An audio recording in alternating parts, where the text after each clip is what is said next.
Hello everyone, आज हैं आप ज्ञानवर्धक केमजे चैनल पर। और आज मैं आपको ये बताने वाली हूँ कि लास्ट 1 मंथ में आप ऐसी स्ट्रेटजी कैसी अपनाएं जिससे आप मैथ में अच्छा स्कोर कर पाएँ। ठीक, बोर्ड एग्ज़ाम में आपके अच्छे मार्क्स आएँ, जिसको आपको देखकर बाद में भी लगे कि हाँ, मेरे मार्क्स काफ़ी अच्छे हैं। तो मैं आपको वही बताने वाली हूँ, आप किस तरह से पढ़ें, कितने समय में चैप्टर्स को फिनिश करें, यही आपको बताने वाली हूँ मैं। तो आपको किस प्रकार से चैप्टर्स को फिनिश करना है। देखिए, अब आपके पास कोई बहुत ज़्यादा समय नहीं है, आपके पास केवल 1 मंथ है। कितना टाइम है? 1 मंथ। ठीक, इस 1 मंथ में ही आपको जो भी करना है वो करना है। ठीक है, सबसे पहले आप ये देखिए कि आपके टोटल चैप्टर्स कितने हैं। ठीक है, तो आपके जो टोटल चैप्टर हैं वो हैं 14। ठीक है, 14 चैप्टर्स हैं। आप इसको कैसे करेंगे? 1 मंथ यानी कि 30 डे हैं आपके पास, 30 डेज़। तो इसमें से आप अगर एक अनुमान लगाइए, 14 चैप्टर आपको 30 डेज़ में कंप्लीट करने हैं। तो एक चैप्टर को आपको फिनिश करना पड़ेगा 2 दिन में। आपको केवल 2 डेज़ मिलने हैं। ठीक है, केवल 2 डेज़ में आपको कंप्लीट करना है, तो आप कर पाएंगे। तो यही आपको टेक्निक अपनानी है। क्या करना है कि एक जो चैप्टर है उसका रिवीजन आपको 2 दिन में ख़त्म कर देना है अच्छे से, जिससे आप अच्छे से उस चैप्टर को बाद में आपको दोबारा लौट कर ना आना पड़े। ठीक है, तो आपके टोटल चैप्टर्स कितने हो गए? 14। उनको फिनिश करना है आपको, 28 डेज़ आपके ख़त्म हो जाएंगे। ठीक है, एक चैप्टर पे कितना दिन पड़ रहा है? 2 डेज़। कितने? 2 डेज़। ठीक, अब आप कहेंगे कुछ चैप्टर्स तो आपके ऐसे हैं जो बहुत छोटे हैं। ठीक है, और कुछ चैप्टर जो लास्ट के आपके हैं, सरफेस एरिया एंड वॉल्यूम हो गया एक चैप्टर। ठीक है, और जैसे आपका ट्रायंगल वाला जो चैप्टर है, ये चैप्टर्स काफ़ी बड़े हैं। और ट्रिग्नोमेट्री वाला चैप्टर्स मैं आपको लिख के बता दूँ कौन कौन से चैप्टर्स आपके ज़्यादा बड़े हैं, जिनको आपको करने में समय लगेगा। ठीक है, तो पहला जो आप ले सकते हैं वो लीजिए ट्रिग्नोमेट्री में आपको समय लगेगा। ठीक है, और जो आपका एक चैप्टर है सरफेस एरिया एंड वॉल्यूम। ठीक है, सरफेस एरिया एंड वॉल्यूम, इनमें आपको थोड़ा समय लग सकता है। ठीक, अब इसके बाद आपका तीसरा चैप्टर जो है ट्रायंगल वाला, जो आपका है चैप्टर ट्रायंगल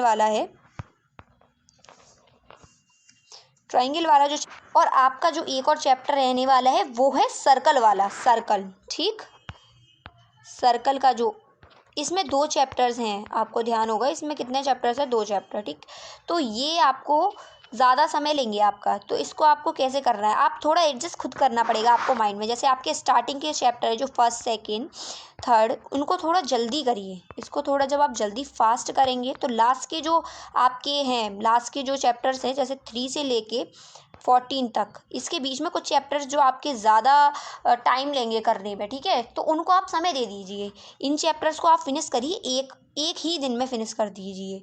और इन चैप्टर्स को जो मैंने आपको 3-4 चैप्टर जो आपको पहले बताए थे ना, देखिए कौन कौन से वाले, ये वाला देखिए। सबसे पहला तो ये हमारा ट्रिग्नोमेट्री का। ठीक है, ट्रिग्नोमेट्री का जो आपका चैप्टर है, इसको आप थोड़ा सा समय देके करिए, लेकिन इसको अच्छे से करिए। इसके फॉर्मूले जो है ना, अच्छे से आपको माइंड में रख कर ये सॉल्व करना है। इसमें कम से कम आप 3 दिन लगा लेंगे, कोई दिक्कत नहीं है। इसमें 3 दिन लगाइए, लेकिन उसको अच्छे से करिए। इसमें आप 3 दिन लगा लीजिए। सरफेस एरिया एंड वॉल्यूम वाला जो चैप्टर है, ये भी आपका 3 दिन ले लेगा, क्योंकि आप अगर अच्छे से करते हैं, सारे आपको अच्छे से क्वेश्चन करने हैं। ऐसा नहीं है कि आप करके छोड़ रहे हैं।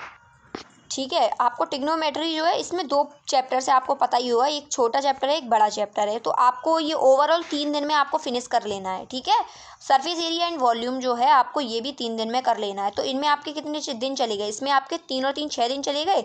नेक्स्ट आपका एक चैप्टर और जो मैंने बताया वो है सर्कल वाला। ठीक है, सर्कल वाला जो चैप्टर है उसमें भी आप 3 दिन ले सकते हैं। इसमें आपने लिए 3 दिन, तो आपके कितने दिन चले गए? 9 दिन। 9 दिन आपके चले गए। ठीक है, बचे आपके पास कितने दिन? आपके पास केवल बचे हैं अब 19 दिन बचे हैं। ठीक है, कितने? 19। अब उसकी आपको बताती हूँ कैसे आपको करना है। ठीक, आपके पास केवल अब और रह गए हैं सिर्फ और सिर्फ 19 दिन। 9 डे आपने खर्च कर लिए, 9 डेज़ आपके पास नहीं है। अब केवल आपके पास 28 में से आपने 9 माइनस किए, तो कितने बचे आपके पास? 19 डेज़ बचे हैं अब आपके पास। ठीक है कि नहीं? अब इन 19 डेज़ में ही आपको जो भी करना है इनमें करना है। तो बाकी के आपने कितने चैप्टर फिनिश कर लिए? आपने 3 चैप्टर्स बहुत अच्छे से फिनिश कर लिए होंगे। ठीक, बचे हैं आपके 11 चैप्टर्स। 11 चैप्टर्स में से आपके जो स्टार्टिंग के 3 चैप्टर्स हैं उनको भी आप एक एक दिन में फिनिश कर लेंगे। ठीक है कि नहीं? उनको भी आप एक एक दिन में फिनिश कर लेंगे। फिर कितने चैप्टर बचे? 3 चैप्टर, इसमें से आप माइनस करिए तो आपके चैप्टर्स बचते हैं 8 चैप्टर। अब आपको केवल 8 चैप्टर करने हैं और 19 तो आपके 3 दिन इसमें से भी कम करने पड़ेंगे। तो कितने डेज बच गए आपके? आपके बच गए 16 डेज। अब आपको 16 में करना है तो देखिए 2-2 का एवरेज आ गया। अब आपका आ गया कि नहीं 2-2 का एवरेज? तो आपको इस टेक्निक से करने हैं। ज़रूरी नहीं है कि मैंने जो चैप्टर्स बताए आप उन्हीं चैप्टर पे टाइम लगाइए। मेन चीज़ है आपको जो चैप्टर टफ लग रहा है, आपको लग रहा है कि इस चैप्टर को समय देना चाहिए, उस चैप्टर को आप टाइम दीजिए और अच्छे से करिए। क्योंकि अगर आप किसी भी चैप्टर को ये सोच के छोड़ देते हैं कि इसमें से क्वेश्चन नहीं आने वाले हैं तो आप गलत हैं। क्वेश्चन सभी चैप्टर से आते हैं, कुछ ना कुछ पार्ट आता है, पर कुछ चैप्टर्स में से ज़्यादा और कुछ में से कम आता है। तो मैंने जो चैप्टर आपको बताए हैं, सरफेस एरिया एंड वॉल्यूम वाला, ट्रिग्नोमेट्री वाला तो और सर्कल वाला, मैंने आपसे क्यों कहा इसमें टाइम दीजिए? क्योंकि इसका वेटेज ज़्यादा है, इसमें से ज़्यादा क्वेश्चंस आएंगे और आप ज़्यादा क्वेश्चंस जिस चैप्टर्स में से आ रहे हैं तो आपको वो चैप्टर अच्छे से आना चाहिए।